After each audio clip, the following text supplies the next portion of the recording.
असायलम मधले doctors सखीला shock treatment द्यायला जातात, परंतु सामंत त्यांना अडवतो।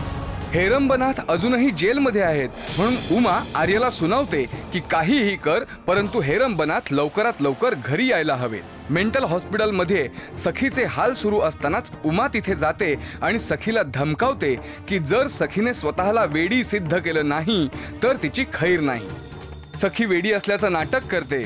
इन्स्पेक्टर सामंत डॉक्टरांच्या मदतीने सखी वेडी नाही हे सिद्ध करण्याचा प्रयत्न करतात, परंतु त्यांना यश येत नाही। आर्य आणि रुद्र सामंतांना लाच घेतल्याच्या आरोपाखाली अटक करवतात। हेरंबनाथांची तुरुंगातून सुटका होते।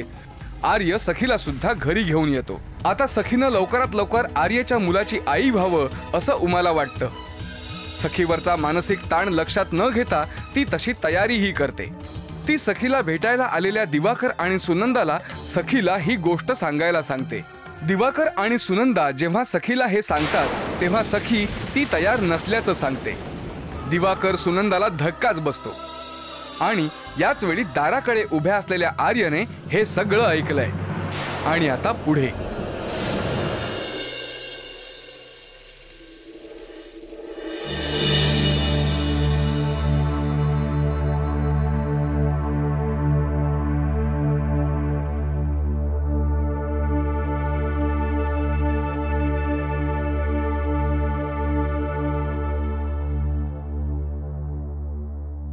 आई, अगं ये ये ये मृदुला, बस बाळा बस।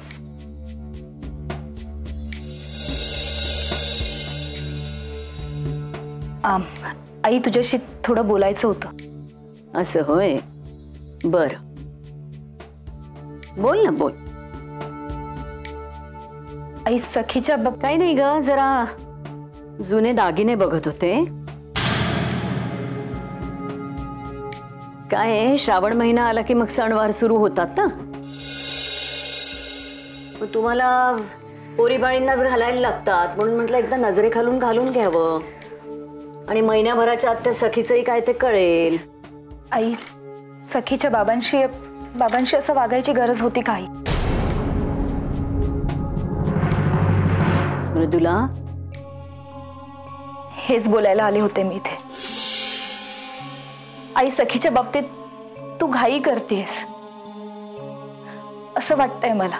तुला काय वाटतं ते नाही विचारलं मी, मला शिकवायला जाऊ नकोस।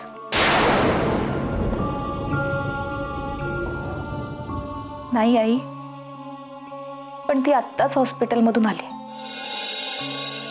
म्हणून म्हणते की थोडंसं हे बघ, ज्या गोष्टीतलं आपल्याला कळत नाही ना त्या बाबतीमध्ये बोलायला जाऊ नये। ती काय आजारी होती म्हणून हॉस्पिटलमध्ये गेली नव्हती, का गेली होती तुलाही माहितीये। मी काय तिच्यावर अन्याय वगैरे करत नाहीये आणि हे जे काय घडायचंय ना ते आधीच घडायला पाहिजे होतं। बायको आहे आर्यची ती।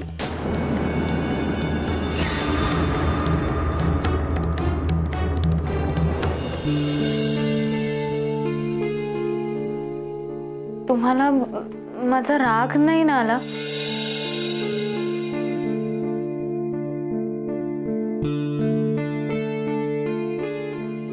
नाही,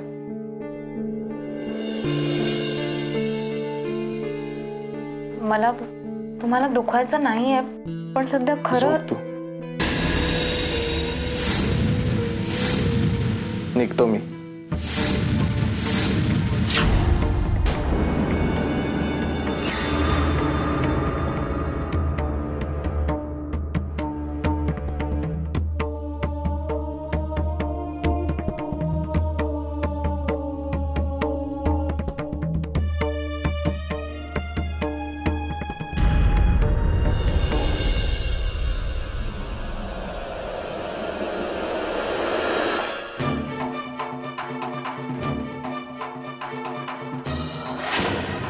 आर्य ह्यावेळी बाहेर चाललाय, कमाल झाली।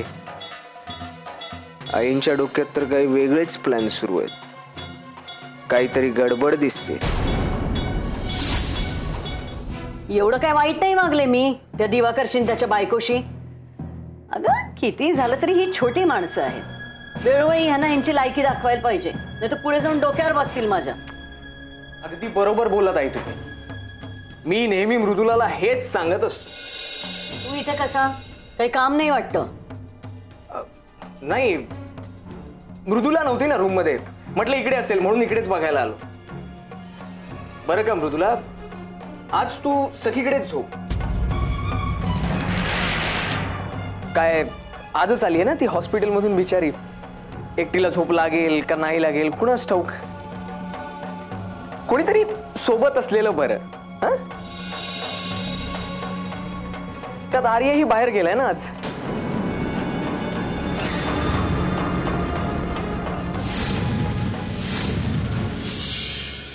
आर्य बाहेर गेला? हो, तुला नक्की माहिती? अहो आई, मी स्वतः पाहिलंय आर्यला बाहेर जाताना. ही गोष्ट खरी असेल आज त्या कार्टीचं काही खरं नाही. तिला आर्याला थांबवता नाही आलं. चल रे चल. आई अगं,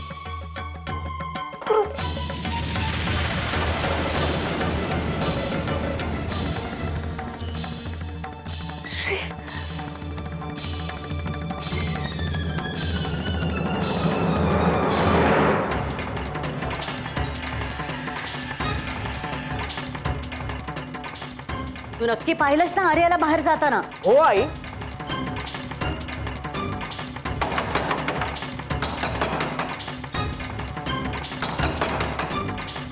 सखे!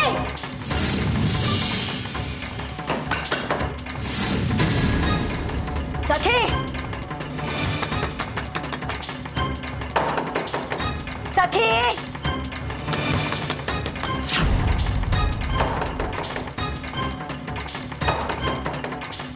सखे!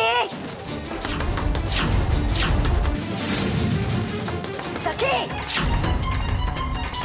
सखे!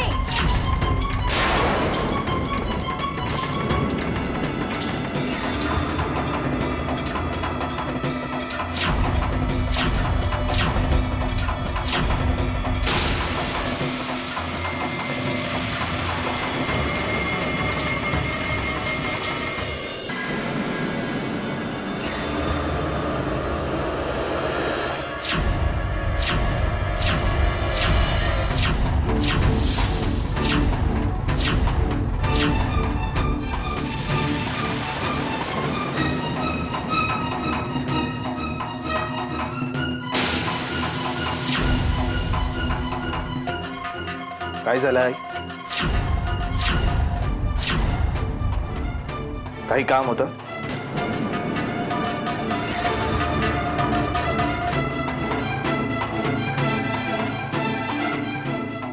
काही नाही.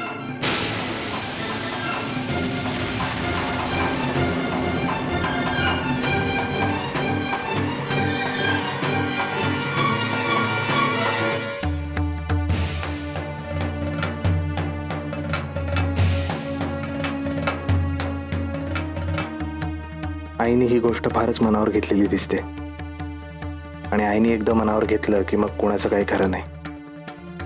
मी तिला हँडल करीन पण सखीचं कठीण दिसतंय.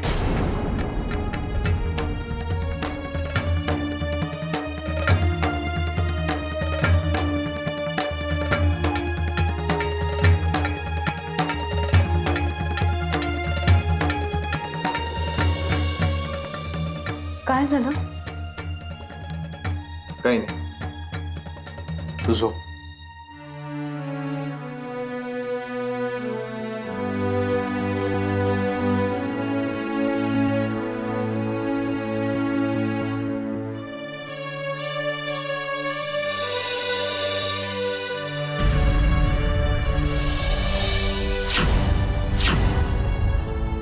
अहो, तुम्ही कशाला खाली झोपता? मी झोपते ना. नाही, मी ठीक आहे, तू झोप.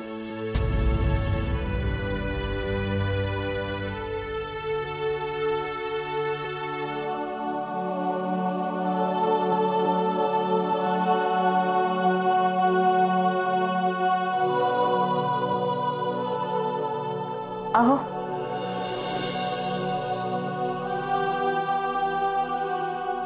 मगाशी मी जे आई बाबांसमोर बोलले ते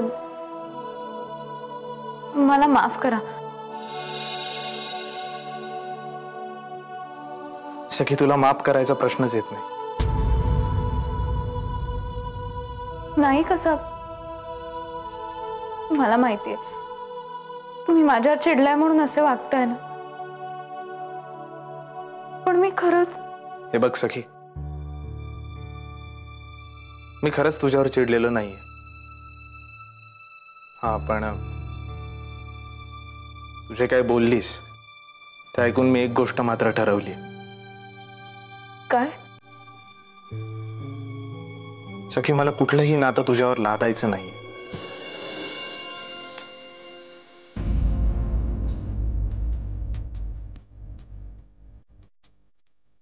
झोप. Good night.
काय हो, झोप नाही येत आहे का? हो ग, सखीच्या विचाराने ना खूप अस्वस्थ वाटतंय. खरंय, सखीच्या विचाराने जीव नुसता कासावीस होतो. त्यात उमा मॅडमनी तुम्ही सही करून पाठवलेला मालाचा विषय काढला. म्हणजे केलं सगळं यांनी, आणि आता मात्र. जाऊ दे ना सुनंदा, जे काय झालं ते झालं. आता हे बघ, एकदा का सखीने त्यांना जे काय हवं ते दिलं ना की सखी त्यातून सुटेल आणि आपणही सुटू. आपण सुटू हो, सखीचं काय सुटणार आहे का ती या सगळ्यातून?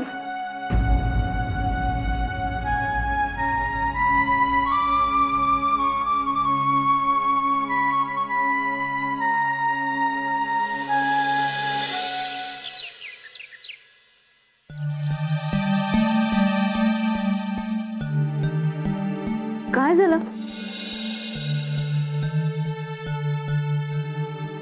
काही नाही.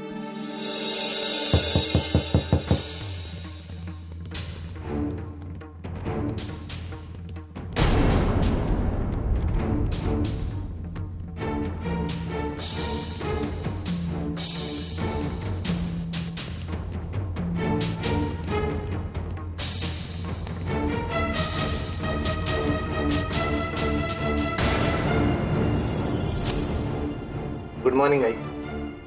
ये ना.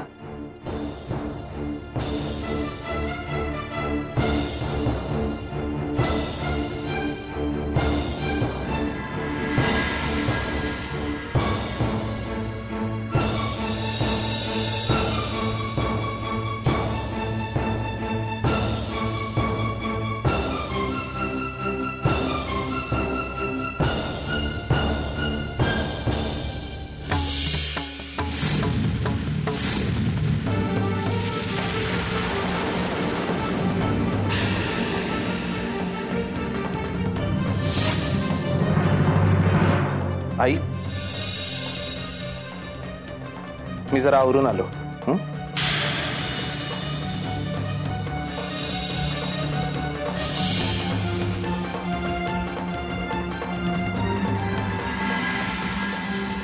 तू पण ये ग तुझं आवरून लवकर. हो. आपण कशाला थांबलाय? हां? चला आता. हो. तू पुढे हो ना. आलेच मी.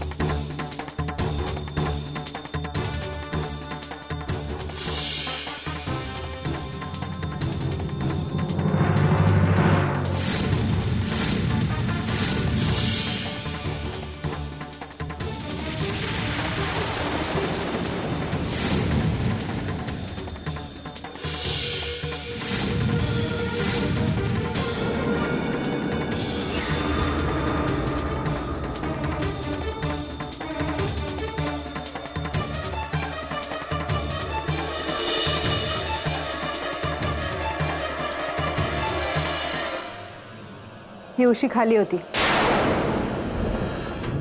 खाली कोण झोपलं होतं? तू की आर्य?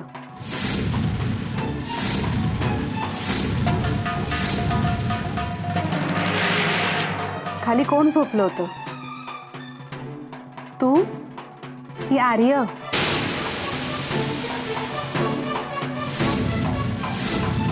ऐकू येत नाही का तुला? खाली कोण झोपलं होतं? खाली कोण झोपलं होतं? तू की आर्य?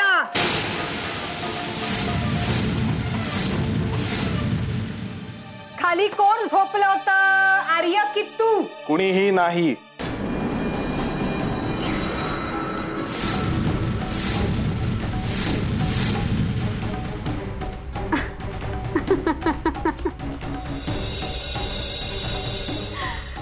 अरे अरे ही उशी खाली होती म्हणून आपलं सहज विचारलं. मस्करी करत होते मी. ताई तुझी मस्करी करणं मला चांगलंच कळतं.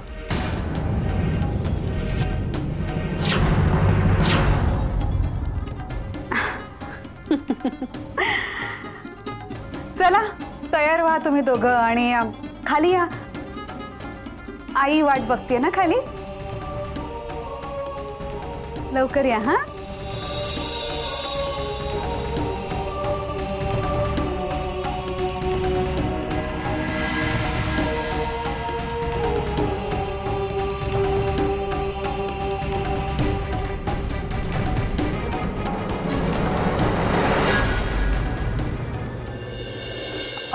वाचलं हे ग.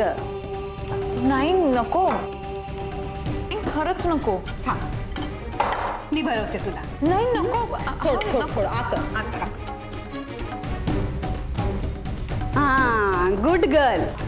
थोडस आकर. हा गुड गर्ल. हे आणखीन थोडं.